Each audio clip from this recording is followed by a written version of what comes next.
నమస్కారం BTV news కి స్వాగతం. ముందుగా హెడ్లైన్స్. ఏపీ అసెంబ్లీ సమావేశాలు 4వ రోజు కొనసాగుతున్న వైనం. శాసనసభలో కొనసాగుతున్న ప్రశ్నోత్తరాలు. గంజాయి నియంత్రణపై ఎమ్మెల్యే జయకృష్ణ అడిగిన ప్రశ్నకు సమాధానమిచ్చిన హోంమంత్రి అనిత.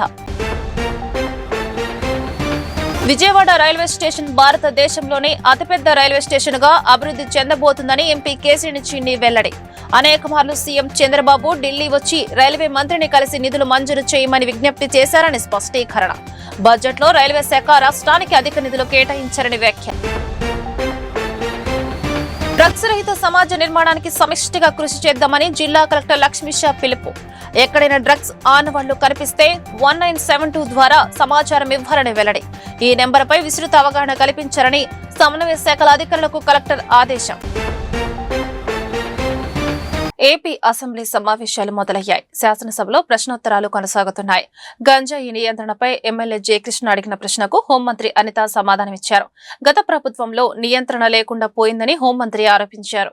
ఏపీ అసెంబ్లీ సమావేశాలు 4వ రోజు ప్రారంభమయ్యాయి. శాసనసభ మొదలైన వెంటనే డిప్యూటీ స్పీకర్ రఘురామకృష్ణంరాజు ప్రశ్నోత్తరాలను చేపట్టారు. ఆంధ్ర ఒడిశా సరిహద్దుల్లో గంజాయి నియంత్రణపై పాలకొండ ఎమ్మెల్యే నిమ్మక జయకృష్ణ ప్రశ్న లేవనెత్తారు. హోంమంత్రి వంగలపూడి అనిత సమాధానమిస్తూ ప్రస్తుతం రాష్ట్రంలో గంజాయి నియంత్రణలో ఉందని, కూటమి ప్రభుత్వం రాగానే గంజాయిపై ఉక్కిపాదం మోపినట్లు తెలిపారు. వైసీపీ హయాంలో రాష్ట్రం గంజాయి కేంద్రంగా మారిందని విమర్శించారు. గత ప్రభుత్వంలో నియంత్రణ లేకుండా పోయిందని హోంమంత్రి ఆరోపించారు. చర్యలు పెంచడం వల్ల గంజాయి రవాణా పూర్తిగా అరికట్టవచ్చు అధ్యక్ష. అటువంటి చర్యలు ఏమైనా ఇంకా పూర్తి స్థాయిలో గట్టి భద్రత ఏర్పాటు చేసి పూర్తి స్థాయిలో నిఘాను పెంచి ఈ అక్రమ గంజాయి రవాణా ఇంకా పూర్తి స్థాయిలో అడ్డుకోవాలని గౌరవ హోంమంత్రి గారికి అడుగుతున్నాను అధ్యక్ష. 2019 తర్వాత గంజా సాగు ఇంచుమించుగా ఎలా అయిపోయిందంటే గంజా ఆంధ్రప్రదేశ్ గా మన సంగతి మనందరికీ తెలుసు. ఈగల ద్వారా మాక్సిమం గంజా సాగునైతే అధ్యక్ష నేను చాలా హ్యాపీగా చెప్పగలను, గర్వంగా కూడా చెప్పగలను. ఈ రోజు ఆంధ్రప్రదేశ్ లో గంజా సాగు అనేది జీరో కల్టివేషన్ అధ్యక్ష. ఎక్కడా కూడా గంజా సాగు లేదు అని చెప్పి సభాపూర్వకంగా మీ అందరికీ కూడా తెలియజెప్పడానికి కూడా అందరి సహకారం లభించినందుకు కూడా అందరికీ కూడా నేను ధన్యవాదాలు తెలియజేసుకుంటున్నాను అధ్యక్ష. ముఖ్యంగా ఇప్పుడు మనకి ఉన్న ప్రాబ్లం కాస్త ఏఓబి ప్రాంతాలు అంటే ఒరిస్సా నుంచి వచ్చేటప్పుడు కానీ కొంత ట్రాన్స్పోర్టేషన్ అయితే మన ఆంధ్రప్రదేశ్ గుండా సాగుతుంది. ఇప్పుడు ఎక్కడైతే దానికి సంబంధించి ఇంతకుముందు చెక్ పోస్టులు అయితే ఏర్పాటు చేశారు కానీ చెక్ పోస్టులను కూడా ఎక్కడ కూడా నిఘా పెట్టి కానీ కొంచెం దాన్ని బాగా ఎక్కువగా ఎఫెక్టివ్ గా పనిచేసేటట్టుగా ఎక్కడ కూడా పెట్టుకోవాలి. కానీ మనం ఏం చేసామంటే ఇప్పుడు ఇంటర్ స్టేట్ చెక్ పోస్టుల కింద సుమారుగా 5 జిల్లాల్లోని కూడా దగ్గర 35కు పైగా చెక్ పోస్టులు పెట్టుకున్నాం అధ్యక్ష. ఆ చెక్ పోస్టుల దగ్గర కూడా ఎస్పెషల్లీ ఇప్పుడు మనకి పాలకొండ కాన్స్టిట్యుయెన్సీకి సంబంధించి రాయగడ గునుపూర్ దగ్గరలో ఉంటుంది అధ్యక్ష. అక్కడ బత్తిలి అని ఒక చెక్ పోస్ట్ కూడా ఏర్పాటు చేసుకోవడం జరిగింది. ఆ బత్తిలి చెక్ పోస్ట్ కూడా చాలా ఎఫెక్టివ్ గా పనిచేయడం వల్ల అట్ ద సేమ్ టైం అక్కడ ఎస్పీ మన్యం జిల్లా ఎస్పీ గారు అదే విధంగా అక్కడ రాయగడ ఎస్పీ గారు నిరంతరం కోఆర్డినేషన్ చేయడం వల్ల అటువైపు నుంచి మాక్సిమం ట్రాన్స్పోర్టేషన్ కూడా తగ్గే పరిస్థితి కూడా వచ్చింది అధ్యక్ష. ఇమీడియట్ గా ఎవరైనా ట్రాన్స్పోర్ట్ చేసే పరిస్థితి ఉన్నా కూడా ఇమీడియట్ గా మన డిపార్ట్మెంట్ వాళ్ళు ఈగల్ డిపార్ట్మెంట్ వాళ్ళు వెళ్లి పట్టుకోవడం, వాళ్ళు వెంటనే ఎన్డీపీఎస్ యాక్ట్ల కింద వాళ్ళని అరెస్ట్ చేయడం కూడా జరుగుతుంది. ఈ పాలకొండ అదేవిధంగా సాలూరు పార్వతీపురం ఈ ఏరియాస్ నుంచి కూడా ఎక్కువగా గాంజా రవాణా అవుతుందని ఇన్ఫర్మేషన్ తీసుకుని నిరంతరం నిఘాల ద్వారా మేము అక్కడ పర్యవేక్షణ చేస్తున్నాం. At the same time drone surveillances, CCTV surveillances up to highway వరకు వచ్చేటంత వరకు మాక్సిమం అంతా కూడా సీసీటీవీ సర్వైలెన్సెస్ పెట్టుకోవడం వల్ల నిన్నగాక మొన్న ఒక 100 కేజీలు గాంజా కూడా పట్టుకోవడం జరిగింది అధ్యక్ష. అంటే ఎక్కడ కూడా ట్రాన్స్పోర్టేషన్ కూడా ఈ జిల్లా. విజయవాడ రైల్వే స్టేషన్ భారతదేశంలోని అతిపెద్ద రైల్వే స్టేషన్ గా అభివృద్ధి చెందుతోందని ఎంపీ కేశినేని చిన్ని వెల్లడించారు. అనేక మార్లు ముఖ్యమంత్రి చంద్రబాబు నాయుడు ఢిల్లీ వచ్చి రైల్వే మంత్రి కలిసి నిధులు మంజూరు చేయమని విజ్ఞప్తి చేశారని స్పష్టం చేశారు. బడ్జెట్ లో రైల్వే శాఖ రాష్ట్రానికి అధిక నిధులు కేటాయించారని చెప్పారు. రైల్వే డీఆర్ఎంతో కలిసి విజయవాడ ఎంపీ కేశినేని చిన్ని మీడియా సమావేశం నిర్వహించారు. ఈ సమావేశంలో వారు మాట్లాడుతూ ముఖ్యమంత్రి చంద్రబాబు నాయుడు కృషి వల్లే రాష్ట్రానికి రైల్వే శాఖ అధికమైన నిధులు కేటాయించిందన్నారు. ఆంధ్రప్రదేశ్ కు బుల్లెట్ ట్రైన్ అవకాశాలు కల్పించారని చాలా సార్లు ముఖ్యమంత్రి ఢిల్లీ వచ్చి రైల్వే మంత్రిని కలిసి నిధులు మంజూరు చేయమని విజ్ఞప్తి చేశారన్నారు. ముఖ్యమంత్రి చంద్రబాబుకి ధన్యవాదాలు తెలిపారు.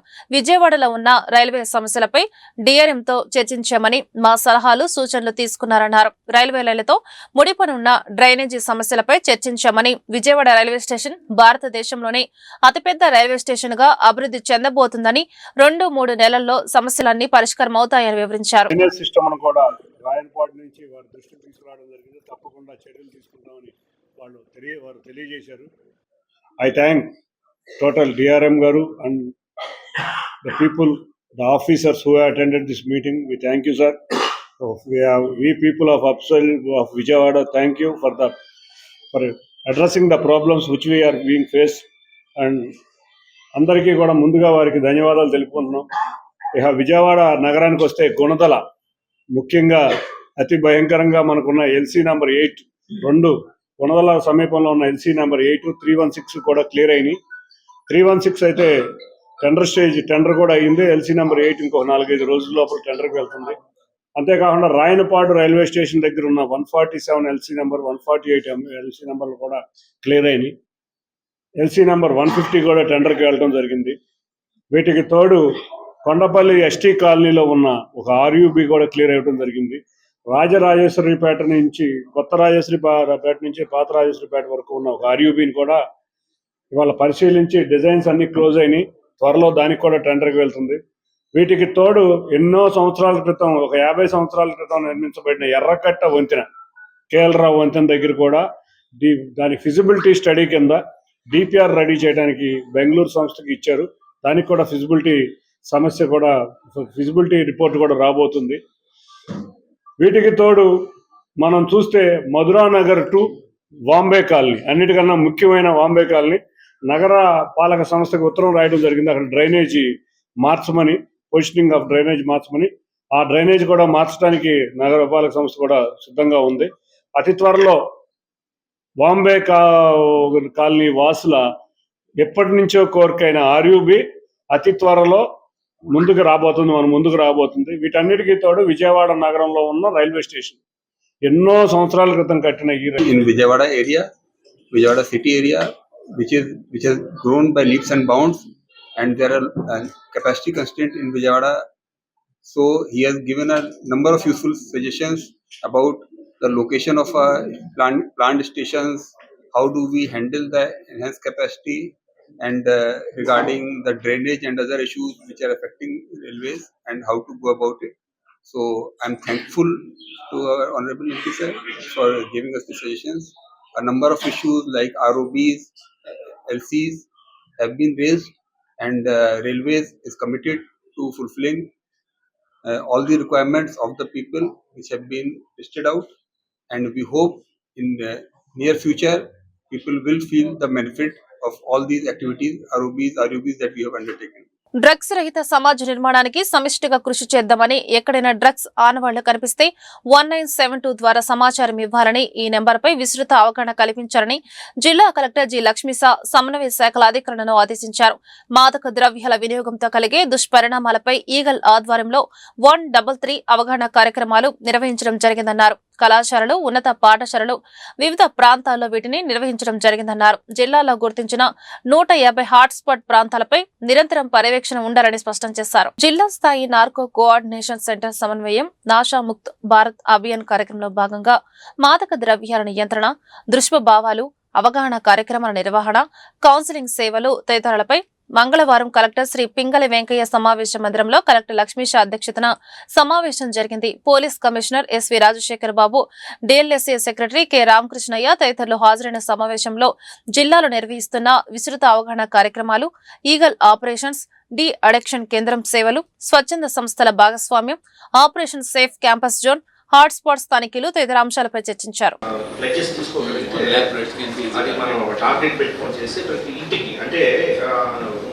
నాకు అనిపించింది ఏంటంటే విజయవాడ అనేది ముందు నుంచి కూడా గంజాయి బ్యాచ్, బ్లేడ్ బ్యాచ్ ఇది పడిపోయింది. వాడు మందు తాగినా కూడా గంజాయి బ్యాచ్ అంటాడు. మనకు మెయిన్ ఏంటంటే విజయవాడ అంటే గంజాయి బ్యాచ్, బ్లేడ్ బ్యాచ్. సో ఈ రెండు అది వాటి మందు తాగి వారిని కొట్టినా, లేదంటే మందు తాగి వాటి పక్కన ఒక చెంప మీద కొట్టినా కూడా గంజాయి బ్యాచ్ కన్సిడర్ రాస్తారు, బ్లేడ్ బ్యాచ్ కన్సిడర్ రాస్తారు.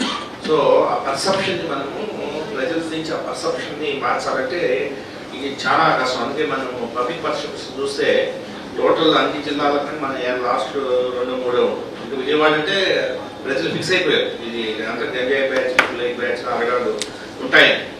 సో కాబట్టి మనము దాని నుంచి ఆ బ్యాడ్ నేమ్ నుంచి మనం రావాలంటే మనం చాలా దీని మీద చేయాల్సి వస్తుంది.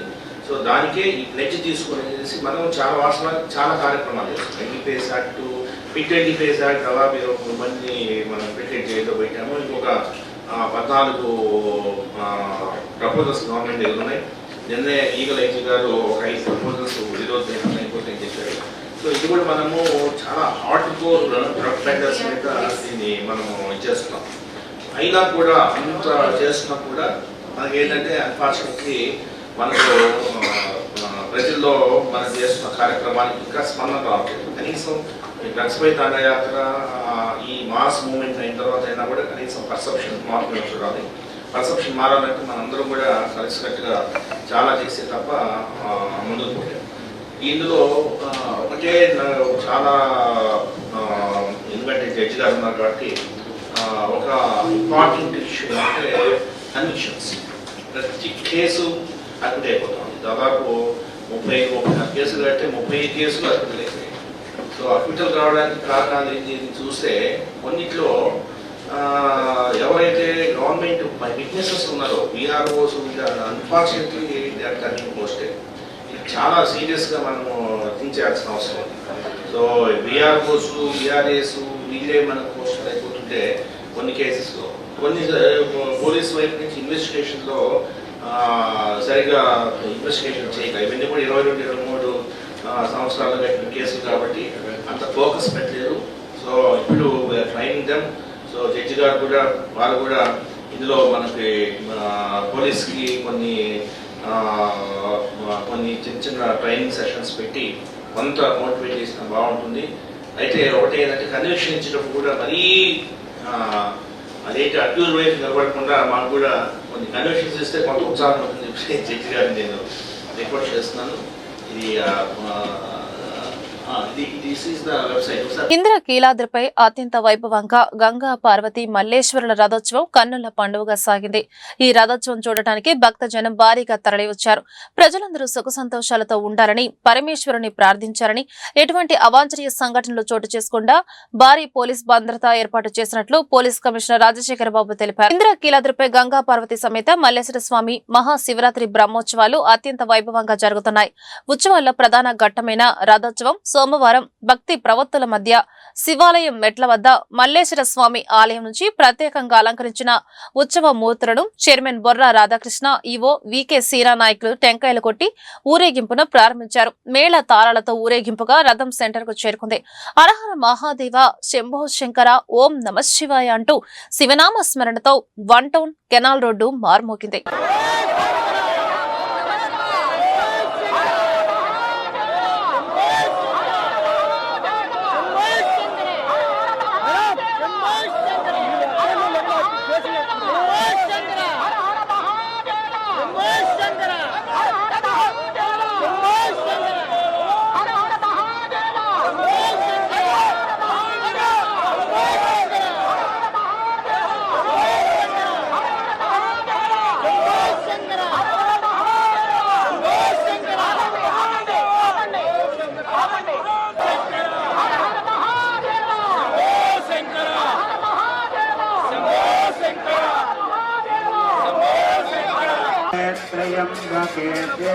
नारायण नमोस्तुते देव्यै च विद्महे विष्णुपत्न्यै च धीमहि तन्नो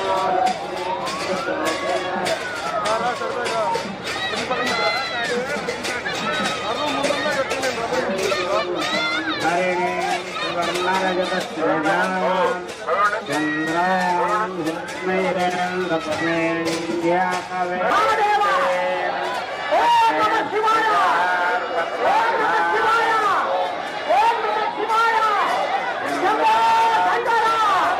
ఇమాం Ibn Baz educational and welfare society ఆధ్వర్యంలో ముస్లిం కుటుంబాలకు రంజాన్ తోఫా అందించడం ఆహ్వానించదగ్గ విషయమని ఎంపీ కేశినేని శివనాథ్ వెల్లడించారు. సొసైటీ అధ్యక్షుడు సయ్యద్ అహ్మద్ మహమ్మదీ గత కొన్ని సంవత్సరాలుగా సేవా కార్యక్రమాలు చేస్తున్నారని, వారికి తన సహాయ సహకారాలు ఎల్లప్పుడూ ఉంటాయని స్పష్టం చేశారు. 1 టౌన్ పంజాబ్ సెంటర్లోని ముసాఫిర్ ఖానాలో పేద ముస్లిం కుటుంబాలకు రంజాన్ పండుగ సందర్భంగా మంగళవారం నిత్యావసర సరుకులు పంపిణీ కార్యక్రమం నిర్వహించడం జరిగింది. ఈ కార్యక్రమానికి విజయవాడ ఎంపీ కేశినేని చిన్ని హాజరై కార్యక్రమాన్ని ప్రారంభించారు. ఈ సందర్భంగా ఆయన మాట్లాడుతూ రంజాన్ పండుగ సందర్భంగా ముస్లింలు కఠిన ఉపవాస దీక్ష నిర్వహిస్తారని, వారు పండుగను ఆనందోత్సాహాలతో జరుపుకునేందుకు నిత్యావసర సరుకులు పంపిణీ చేయడం ఆనందంగా ఉందన్నారు. Imam Ibn Baz welfare and educational society Syed Ahmed Mohammadi గారి అధ్యక్షతన ఈ సొసైటీ గత 2005 సంవత్సరం నుంచి ఎన్నో సేవా కార్యక్రమాలు, అంతేకాకుండా ఎడ్యుకేషనల్లో పిల్లలకి సహాయం అందించే విధంగా ఈ కార్యక్రమాలు చేస్తున్నారు. విజయవాడ నగరంలోనే కాదు, ఈ సంవత్సరం విజయవాడ చుట్టుపక్కల ఉన్న ప్రాంతాల్లో కూడా పవిత్ర రంజాన్ మాస సందర్భంగా నెలకి సరిపడే కిట్స్, రంజాన్ కిట్స్ సుమారు 400 మందికి ఇప్పుడు సుమారు 2000 కిట్లు ఈ నెల మొత్తం కూడా వీళ్ళు ఇవ్వడం జరుగుతుంది. నిజంగా వాళ్ళ ఎంతో మంది పేద కుటుంబానికి రంజాన్ పండుగ ఇవాళ తీసుకొచ్చినట్టుగా ఈ సొసైటీ చక్కటి ఏర్పాట్లు చేసింది. తప్పకుండా ఇటువంటి ఎన్నో సేవా కార్యక్రమాలు ఎడ్యుకేషన్ లో కూడా కుల మతాలకు అతీతంగా ఎవరికి సహాయం అందించాలన్నా కూడా చక్కగా వారు అందిస్తున్నారు.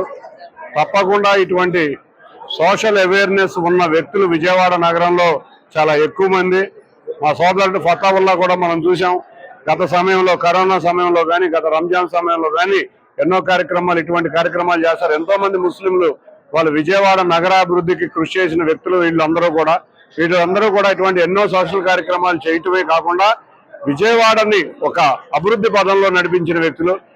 వీరందరికీ తోడుగా నేను కూడా ఒకటే చెప్పాను, పేద ముస్లిం మహిళలకు కానీ, విద్యార్థులకు కానీ ఎటువంటి స్కిల్ డెవలప్మెంట్ కానీ, లేకపోతే ఎటువంటి ఉపాధి అవకాశాలు కావాలన్నా నేను కూడా వీటితో పాటు తోడ్పడతానని తెలియజేసుకుంటూ, ఇంతటి చక్కటి కార్యక్రమం ఏర్పాటు చేసిన సొసైటీ వారికి మరొక్కసారి పేరు పేరున ధన్యవాదాలు తెలుపుకుంటూ, ముస్లిం సోదరులందరికీ కూడా ఈ పవిత్ర పేద ముస్లింలకు రంజాన్ నెల ప్రారంభంలో మొదటి ఉపవాసం రోజా నుంచే వాళ్ళు ఎటువంటి ఇబ్బంది కలగకుండా ఉపవాసాలు ఉండాలని ఈ సొసైటీ ఇక్కడ ఫ్రీ డిస్ట్రిబ్యూషన్ కార్యక్రమం ఏర్పాటు చేయడం జరిగింది. ఈ కార్యక్రమానికి, ఇటువంటి మంచి కార్యక్రమానికి పిలవంగానే మన పార్లమెంట్ సభ్యులు కేసీని శివనాథ్ చిన్ని గారు రావటం మా అందరికి కూడా చాలా హర్షించదగ్గ విషయం. ఎందుకంటే ఆయన అనేక కార్యక్రమాలు ఉన్నా, అక్కడ పార్లమెంట్ కమిటీ మీటింగ్లు ఉన్నా కూడా ఆయన ఇక్కడ రావటం చాలా చాలా చాలా హర్షించదగ్గ విషయం. ఇటువంటి సంస్థ, ఇటువంటి ఏదైతే సొసైటీ ఉందో, Imam Ibn Baz welfare and education society ఉందో, ఈ సొసైటీ అనేక కార్యక్రమాలు చేపడుతుంది. ఈ రోజు ఇక్కడ దాదాపు 2500 రూపాయలు ఖరీదు చేసే రంజాన్ రేషన్ కిట్ ఇవ్వటమే కాకుండా విలేజెస్ లో కూడా, పల్లెటూరులో కూడా దాదాపు 2000 రేషన్ కిట్స్ ను ఏర్పాటు చేస్తున్న ఈ సంస్థకు మేము పూర్తిగా మద్దతు తెలుపుతున్నాం. అలాగే మా తరపున శుభాకాంక్షలు తెలుపుకుంటున్నాం. అలాగే ఈ సంస్థ కేవలం రంజాన్ నెలలోనే కాకుండా 365 రోజులు కూడా ఈ సంస్థ అనేక కార్యక్రమాలు పేదల కోసం, వాళ్ళ ఎడ్యుకేషన్ కోసం, వాళ్ళ ఆర్థిక ఇబ్బందుల కోసం ఈ సంస్థ పనిచేస్తుంది. ఇటువంటి సంస్థకు మా ఎంపీ గారు వచ్చి మద్దతు తెలుపడం చిన్నారులు, కిషోర బాలల్లో రక్తహీనత, పోషకాల లోపాలకు కారణమైన నులిపురుగుల నివారణించే ఆరోగ్యవంతమైన ఎదుగుదలకు ఆల్బెండాజోల్ మాత్ర ఎంతో ఉపయోగపడుతుందని జిల్లా కలెక్టర్ డాక్టర్ జి లక్ష్మీషా అన్నారు. విద్యార్థులకు పంపిణీ చేసిన ఆల్బెండాజోల్ మాత్రను తప్పనిసరిగా వినియోగించేలా పూర్తి పర్యవేక్షణ చేయాలని సూచించారు. జాతీయ నులిపురుగుల నిర్మూలన దినోత్సవాన్ని పురస్కరించుకుని మంగళవారం జిల్లా వైద్య ఆరోగ్య విద్యాశాఖల ఆధ్వర్యంలో స్థానిక సివిఆర్ హైస్కూల్లో నిర్వహించిన నులిపురుగుల మాత్రల పంపిణీ కార్యక్రమంలో జిల్లా కలెక్టర్ లక్ష్మీషా పాల్గొని విద్యార్థులకు ఆల్బెండాజోల్ మాత్రలు పంపిణీ చేశారు. ఈ సందర్భంగా జిల్లా కలెక్టర్ మాట్లాడుతూ చిన్నారుల ఆరోగ్యంపై నులిపురుగులు తీవ్ర ప్రభావాన్ని చూపుతాయన్నారు. చిన్నారుల శారీరక ఆరోగ్యంతో పాటు మానసిక ఆరోగ్యాన్ని దెబ్బతీసే నులిపురుగులను నివారించేందుకు ఆల్బెండాజోల్ మాత్ర సురక్షితమైన మార్గమన్నారు.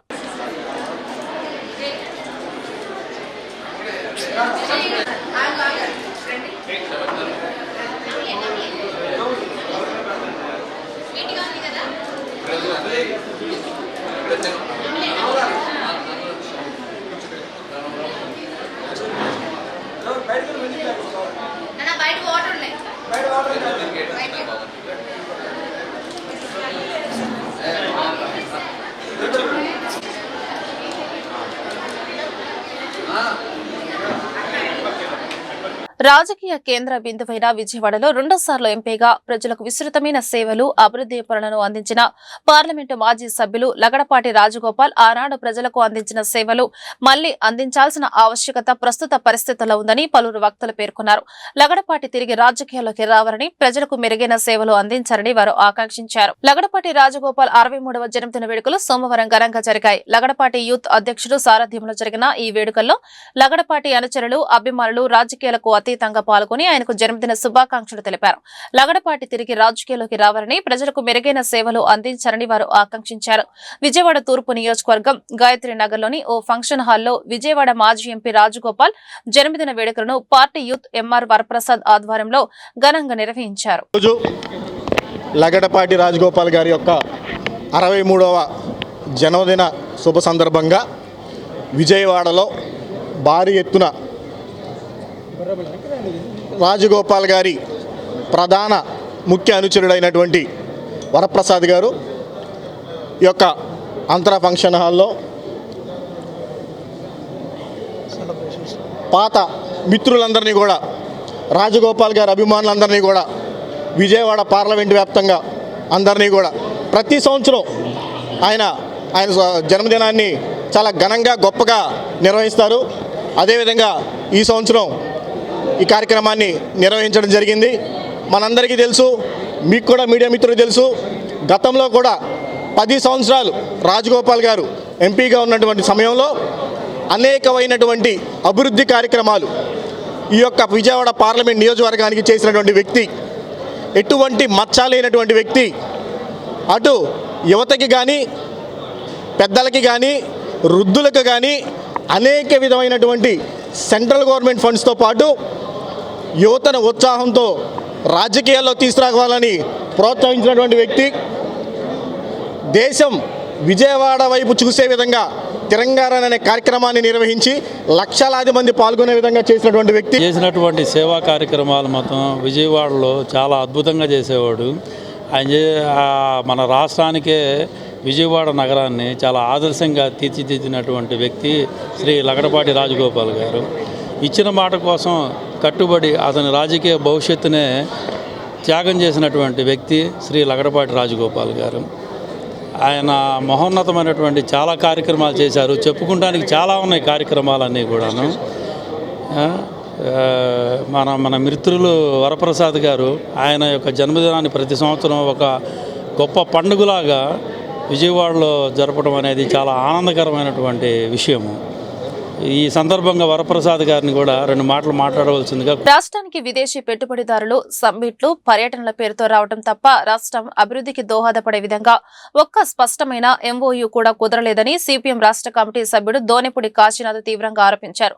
భారీ అంచనాలు సృష్టిస్తూ ప్రభుత్వం ప్రచారం చేసుకుంటున్నప్పటికీ ఆచరణలో మాత్రం ఫలితాలు కనిపించడం లేదని విమర్శించారు. పెట్టుబడుల పేరుతో ప్రజల్లో ఆశలు కల్పించి తర్వాత నిరాశ మిగిల్చడం సరికాదన్నారు. రాష్ట్రానికి వచ్చిన ప్రముఖ పారిశ్రామికవేత్త బిల్ గేట్స్ అరటికాయ తోటలు, వ్యవసాయ క్షేత్రాలు చూపించడం తప్ప రాష్ట్ర పరిశ్రమలు, మౌలిక వసతులపై స్పష్టమైన ప్రణాళికలు వివరించలేకపోయిందన్నారు. వ్యవసాయ రంగాన్ని కూడా పీపీపీ విధానంలో ప్రైవేటు పరం చేయరనే ఆలోచన ప్రభుత్వంలో కనిపిస్తుందని ఆయన అభిప్రాయపడ్డారు.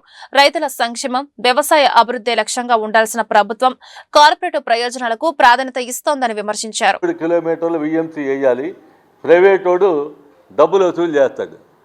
ప్రైవేటోడు కాంట్రాక్ట్ డబ్బులు వసూలు చేయటం అంటే ఎట్లా ఉంటుందంటే, మన వాకిట్లో, మన షాప్ ముందు, ఆ రోడ్డుల్లో ఉన్నటువంటి నివాసాల ముందు బండి పెట్టుకుంటే వాడు డబ్బులు కట్టాలా, యోధర్ ఛార్జీ కట్టాలి ప్రైవేటోడికి. ఇది ఇందుట్లో ఉన్నటువంటి సారాంశం. ఇది రెండోది, నగరంలో తిరగాలంటే టోల్గేట్ పెట్టేవాడు పాపం టోల్గేట్ పెట్టేదానికి కొంచెం తర్వాత పెడతాడేమో కానీ రోడ్డు పాస్ తీసుకోవాలి. నగరంలో మొత్తం తిరగాలి అని అంటే కనెక్టివిటీ రోడ్డుల నుంచి మెయిన్ రోడ్లకి రావాలన్నా, నగరంలో తిరగాలన్నా రోడ్డు పాస్ ఒకటి తీసుకోవాలి డబ్బులు కట్టి. ఆ పాస్ తీసుకున్న తర్వాతనే వాడు రోడ్లో తిరిగేటువంటి దానికి అలౌ చేస్తాడు. ఆ రోడ్డు మీద ఉన్నటువంటి తోపుడు బళ్ళు కావచ్చు, షాపుకు ఉన్నటువంటి బోర్డులు కావచ్చు, అడ్వర్టైజ్మెంట్ ట్యాక్స్ సహా మొత్తం యోధర్ ఛార్జీ అని చెప్పనే పేరుతో ప్రైవేట్ కాంట్రాక్టరే వసూలు చేసుకునేటువంటి పరిస్థితి వస్తుంది. ఇది రాబోయే కాలంలో ఈ పీపీపీ యాన్యుయేటెడ్ మోడల్ అని చెప్పనేటువంటిది రాబోతా ఉంది అని చెప్పనేటువంటిది ఈ సందర్భంగా చెప్పదలిచాం. అందుకనే సిటీ మొత్తం ప్రైవేట్ వాడి చేతుల్లోకి వెళ్ళాక సిటీ ఎవరి చేతిలో ఉంటుంది? ఏముండదు ఇక.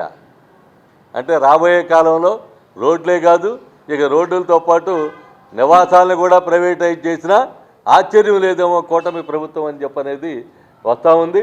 అందుకని ఈ సిటీ మనదే, ఈ సిటీ మనది. City is our right. City మనది అయినప్పుడు సిటీ ఈజ్ అవర్ రైట్ అని చెప్పనేటువంటిది తప్పనిసరిగా ఉండాల్సినటువంటి అవసరం ఉంది. No to privatization of road. Privatization చేయడానికి వీల్లేదు, సిటీని ప్రైవేటైజ్ చేయడానికి వీల్లేదు. సిటీ మీద మా హక్కు ఉంది, ఇది మా సిటీ, మా సొంతం అని చెప్పనేటువంటి పద్ధతుల్లో ప్రజలు కూడా ఆలోచించాల్సినటువంటి అవసరం ఉంది. దురదృష్టం ఏంటంటే రైస్ మిల్లర్స్ అసోసియేషన్ ఎవరితోనూ ఎటువంటి బేరసారాలు గాని కమిషన్ ఫ్లిక్సింగ్లు గాని జరపలేదని, మిల్లర్ల మీద ఎవరి ఒత్తిడి లేదని రైస్ మిల్లర్స్ అసోసియేషన్ అధ్యక్షుడు గుమ్మడి వెంకటేశ్వరరావు, కార్యదర్శి వల్లూరి సూర్యప్రకాశ్రావులు స్పష్టం చేశారు. నిరాధారమైన ఆరోపణలతో ఒక ప్రముఖ పత్రిక దురుద్దేశంతో కథనాన్ని ప్రచురించిందని ఆరోపించారు. రైస్ మిల్లర్స్ అసోసియేషన్ ఆధ్వర్యంలో గాంధీనగర్లోని రైస్ మిల్లర్స్ అసోసియేషన్ హాల్లో మీడియా సమావేశం నిర్వహించారు. ఈ సమావేశంలో అసోసియేషన్ అధ్యక్షుడు గుమ్మడి వెంకటేశ్వరరావు, కార్యదర్శి వల్లూరు సూర్యప్రకాశ్రావు తదితరులు పాల్గొని మాట్లాడుతూ రాష్ట్రంలో రైస్ మిల్లింగ్ పరిశ్రమకు సంబంధించి ఒక ప్రముఖ దినపత్రికలో వచ్చిన కథనాన్ని తీవ్రంగా ఖండిస్తున్నామన్నారు. సీఎంఆర్ విషయంలో రాష్ట్ర మంత్రులతో మిల్లర్లు కమిషన్ల కోసం బేరసారాలు కుదుర్చుకుంటున్నారంటూ వచ్చిన వార్తల్లో ఎటువంటి వాస్తవం లేదన్నారు. నిరాధారమైన కథనాలను ప్రజలు నమ్మవద్దన్నారు. ఒక పార్టీకి ప్రయోజనం చేకూర్చారనే దురుద్దేశంతోనే కథనాలు రాయడం జరిగిందన్నారు. ఇండస్ట్రీని ఇంకా చచ్చిపోయిన ఇండస్ట్రీని ఇంకా చంపేద్దాం అనుకోవడం మాత్రం కరెక్ట్ కాదు సార్. ఎందుకంటే ఈ సంవత్సరమే కొంతవరకు మేము మరి ఏదో సీఎంఆర్ ఎక్కువ తెచ్చుకున్నాం, అలాగే 10% బ్రోకింగ్స్ ఇచ్చారు. 10% బ్రోకింగ్స్లో ఇవ్వడం వల్ల దానికి మరి ఈల్డింగ్ కూడా కొంచెం సెంట్రల్ గవర్నమెంట్ కొంచెం ఎక్కువ తగ్గించడం, ఇవన్నీ చేసి కొంచెం ఏదో బాగానే ఉంది ఇండస్ట్రీ అనుకునే టైంలో ఇలాంటి ఎవరైనా రాజకీయ నాయకులు ఎవరైనా రైస్ ఇండస్ట్రీలో ఉండొచ్చు, ఆ రాజకీయ నాయకులు ఉండరని చెప్పే ఉద్దేశంతో మరి ఇండస్ట్రీ అంత మీద కూడా ఆరోపణలు చేయడం అనేది కరెక్ట్ కాదు సార్. ఎందుకంటే ఇప్పుడు ఆ పేపర్లో ఇంకోటి రాశారు, మరి ధాన్యాన్ని ఇతర జిల్లాల మిల్లర్స్ ఇతర జిల్లాల నుంచి మరి పట్టుకెళ్ళడానికి సహకరించింది ప్రభుత్వం, వాళ్ళు ఏదో చేస్తున్నారని చెప్పి కూడా అందులో రాశారు. ఏంటంటే ఇప్పుడు కూడా గత సంవత్సరాల్లో కూడా ఏ జిల్లాలోనో ధాన్యం ఎక్కువైపోతే ఆ జిల్లా కలెక్టర్స్ కానీ జాయింట్ కలెక్టర్స్ కానీ వరదలు కానీ తుఫాన్లు కొని వచ్చిన సందర్భంలో కానీ రైతుకి ఈ ఆరోపణ అనేది మరి రాజకీయ కోణంలోనే కనిపిస్తుంది తప్పితే మా వ్యాపార సంస్థలు మా వ్యాపారం దొరుకుతాం అన్నది కరెక్ట్ కాదు. పేపర్లో అన్నీ కూడా ఎందుకంటే గతం కంటే ఇప్పుడు ఈ సంవత్సరం ఏంటంటే మాకు గతంలో ఎక్స్పోర్ట్స్ అయ్యి ఉండి ఇప్పుడు ఎక్స్పోర్ట్స్ కానీ ఈ దేశాల్లో ఎక్కడా కూడా మార్కెట్ లేదు. బయట దేశాల్లో ఇండస్ట్రీ కుదేలైపోతుందన్న సందర్భంలో ప్రభుత్వం గతంలో 30 లక్షల టన్ను మనకు టార్గెట్ ఉండేది, 51 లక్షల టన్ను టార్గెట్ తీసుకొచ్చి ఈరోజు రైస్ మిల్లింగ్ ఇండస్ట్రీని రైతాంగాన్ని కూడా ప్రభుత్వం చాలా ఆదుకుంది. ఎందుకంటే గతంలో మాకు టార్గెట్స్ సరిపోయి కాదు, ఎంతో కొంత కొన్నాళ్ళైనా మిల్లింగ్ వచ్చేటట్టు ప్రభుత్వం మాకు ధాన్యం ఇచ్చింది. అలాగే మేము కూడా ఏ ప్రభుత్వం ఉన్నా కూడా రైస్ మిల్లింగ్ ఇండస్ట్రీ ఎప్పుడూ సహకరిస్తానే వచ్చింది. ఈ రాజకీయ కోణంలో ఉన్నటువంటి ఆరోపణలు మరి ఇవన్నీ వాస్తవం చూస్తే పేపర్ కనుక పూర్తిగా చదివితే కనుక అది వ్యక్తిగత ఆరోపణల కింద ఏదో విమర్శించాలని చెప్పి వచ్చినట్టు తప్పితే ఆయన ప్రెసిడెంట్, నేను సెక్రటరీ. శ్రీ దుర్గా మల్లేశ్వర స్వామివార్ల దేవస్థానంలో మహాశివరాత్రి ఉత్సవాలు మంగళవారం నాటి ప్రత్యేక పూజా కార్యక్రమాలతో అత్యంత శాస్త్రోక్తంగా భక్తి ప్రవత్తుల మధ్య ముగిశాయి. ఉదయం 8 గంటలకు పాత యాగశాల వద్ద మండప పూజ, మూలామంత్రం, హావనం నిర్వహించారు. అనంతరం హారతి, మంత్రపుష్పం సమర్పించి భక్తులకు తీర్థ ప్రసాదాలు అందజేశారు. ఉత్సవాల్లో అత్యంత కీలకమైన పూర్ణాహుతి ఘట్టాన్ని ఉదయం 9:30 యాగశాలలో అర్చక బృందం శాస్త్రోక్తంగా నిర్వహించింది. అనంతరం మల్లేశ్వర స్వామివారి మెట్ల మార్గం గుండా కృష్ణానది వరకు స్వామివారి ఊరేగింపు కన్నుల పండుగగా సాగింది.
ఇంద్రకీలాద్రి విజయవాడ రాజధాని ప్రాంతంలో దుర్గా మల్లేశ్వర స్వామి దేవస్థానం నందు ఎలాంటి కార్యక్రమాలైనా కానీ విజయవంతంగా భక్తులందరికీ కూడా కనువిందుగా ఇలాంటి మహాశివరాత్రి వేడుకలనే కాదు, ఇటువంటి కార్యక్రమాలు ఏ వచ్చినా కానీ అందరితో కలుపుకొని ఒకవైపు పరిపాలన పరంగా కావచ్చు, వైదిక పరంగా కావచ్చు, ఇంకా మిగతా ట్రస్ట్ బోర్డుకు సంబంధించింది కావచ్చు, ఇక్కడికి వచ్చేసే భక్తులందరికీ కూడా సకల సౌకర్యాలు కల్పిస్తూ వారి యొక్క సంతృప్తి స్థాయిని రాష్ట్ర ప్రభుత్వ గౌరవ ముఖ్యమంత్రి గారు ఏ విధంగా అయితే కోరుకుంటున్నారో ఆ విధంగా చేయడానికి మేము సాయశక్తుల ప్రతిరోజు కూడా చైర్మన్ గారు, మేము మరియు ఇక్కడ ఉండే సిబ్బంది, వైదిక సిబ్బంది, అర్చకులు కానీ, మహాపండితులు కానీ ఇక్కడ ఉండే వాళ్ళందరితో కలుపుకొని ముఖ్యంగా ఈ యొక్క దేవాలయం నుంచి రాబో రోజుల్లో ఎలాంటి కార్యక్రమాలైనా కానీ చిన్న ఇష్యూ లేకుండా జరగకుండా విజయవంతం చేసి ప్రభుత్వానికి, గౌరవ ముఖ్యమంత్రి గారికి మంచి పేరు తీసుకొస్తామని చెప్పేసి